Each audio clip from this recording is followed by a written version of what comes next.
Masters, you ever gotten clear to the end of a session? You still have an hour, maybe more. You're like, game was supposed to run for 4 hours. Managed to sack my entire dungeon and kill the big bad evil guy in like 3 hours. Ooh. Okay, so you have options. First thing you can do, pull out the random tables if you have them. Hopefully.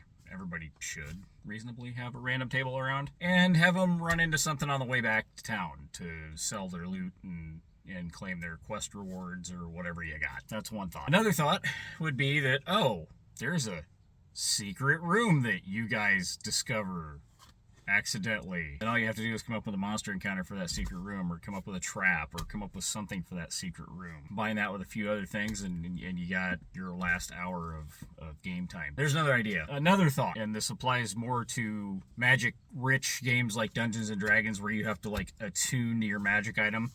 But you can have them find a piece of loot that is magically intelligent, or just having a bunch of things that you can kind of unlock in the item, and have the group piece together what this thing does and who's going to have it and who's going to use it, and maybe go find a way to test it out. Again, end of the night kind of thing. You know, maybe while one character is working on the magic item or identifying the magic item, the rogue is off doing various roguish activities in the back alley. I mean, you can kind of split the party a little bit and have each character kind of working on their own thing for a while if it's an ongoing campaign. Now, if this is just like a one-shot or a convention, give your player characters a big old hearty handshake and wish them the best of luck with their next convention game.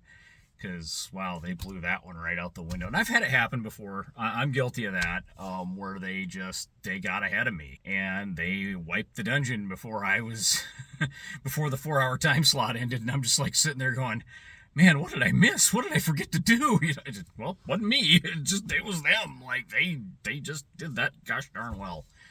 So that happens too. And then the last thing, and this kind of ties into the thing I just mentioned too, is you can play out your interactions with various NPCs a little more.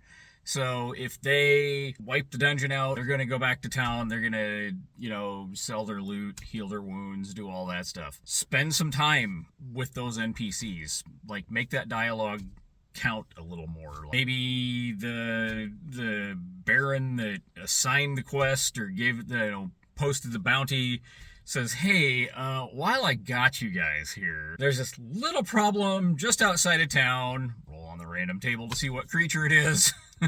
And then have them go, deal with that encounter real quick. And I'll talk about this more in another video, but encounters are really the lifeblood of adventuring. You don't have to have a massive adventure all planned out. I think I talked about this on my blog recently.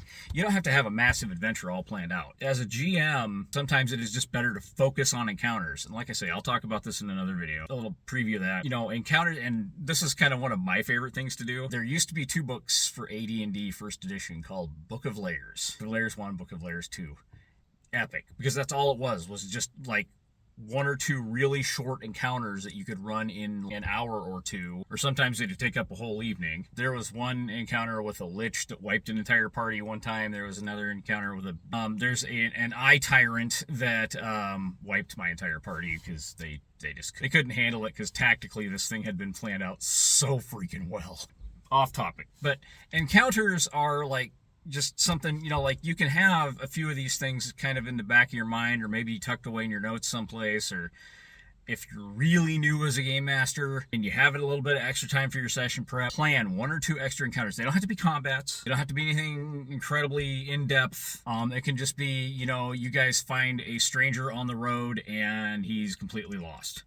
Or you find a maiden tied to a tree and they're just happens to be no one else around to save her. Or randomly there seems to be something in the farmer's hen house on the way back from the dungeon and they don't know what it is, but they want to get rid of it because it's causing problems with all the chickens and everything. I mean, just pull something weird out, have it written down, just in case you need, something as an added bonus encounter or an added encounter at the end of the night.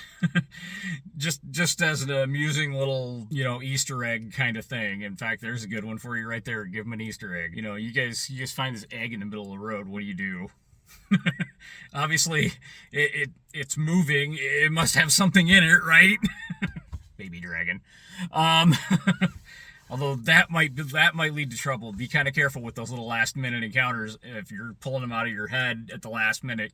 And again, that's a whole nother video. But you can open up a whole can of worms if you don't kind of think your encounters through. I mean, if you got to take a 5-minute breather, 10-minute breather, and just tell your group, look, I need a little moment to kind of get my bearings and get my wheels turning again here, guys. Go grab a snack or something. Just give me like 10 minutes. Or just excuse yourself to the bathroom. Or just, if you're a smoker, whatever they call it these days with the vape, excuse yourself for a cigarette for 10 minutes. And go real quick, make a couple of notes to yourself. You know, here's what I think I need to have them do. Here's what I'm going to have them run into real quick. And then just come back and pretend everything's normal. But, you know, and we run into a lot of situations like that. And it's not just coming back from a dungeon. I mean, it could be anything. It could be any adventure you've run or any sandbox you're in. And sandbox campaigns are so much easier with this because usually you have your encounters and it's like, okay, guys, where do you want to go next? Where do you want to go next? And you can play out the travel. you can play out the next encounter. You can play out wherever they're headed, you know, and just that's what I got today. Thank you so much for being here. Part 17 of the Think Media Podcast 30-day posting challenge. Thank you so much for being here. I appreciate each and every one of you, and I will see you in the next video.